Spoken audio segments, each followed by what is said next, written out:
Mr. President, Johannes Petra from Austrian National Television. How are you? You once said that you would end the Ukraine war in 24 hours. You later said that sarcastically. Well, of course it was sarcastic. But you've now been in office for 5 months and 5 days. Why have you not been able to end the Ukraine war? Because it's more difficult than people would have any idea. Vladimir Putin has been more difficult. Frankly, I had some problems with Zelensky. You may have read about him. And it's been more difficult than other wars. I mean, look, we just ended a war in 12 days that was simmering for 30 years, frankly. We ended Rwanda and the Congo. It's coming to sign the documents. We've already signed basic documents, but they're coming, I think, to the White House on Friday. We ended, Serbia was going to go at it. But maybe the most important of all, India and Pakistan. And that wasn't whether or not they may someday have nukes like we're talking about in the Middle East, like we're talking about with Israel and Iran.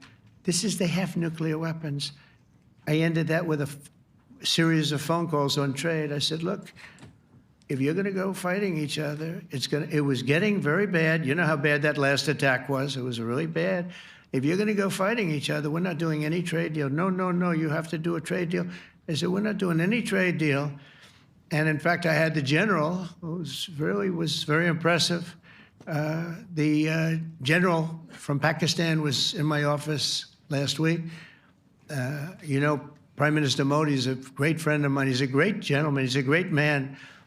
And I got them to reason. I said, we're not doing a trade deal if you're going to fight. And if you're going to fight each other, we're not doing a trade deal. And you know what?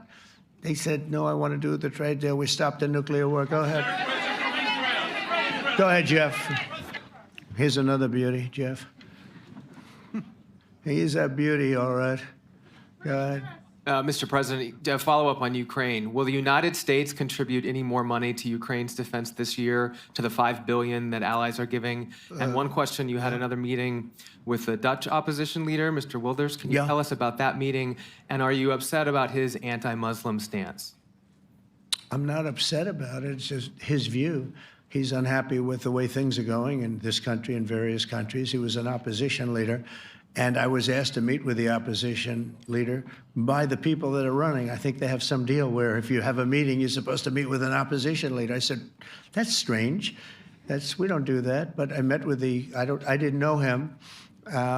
He seemed like a very nice guy, but he's in opposition to the current people, and that was set up by the current people. So I assume when I met with the prime minister, you're supposed to meet with the opposition.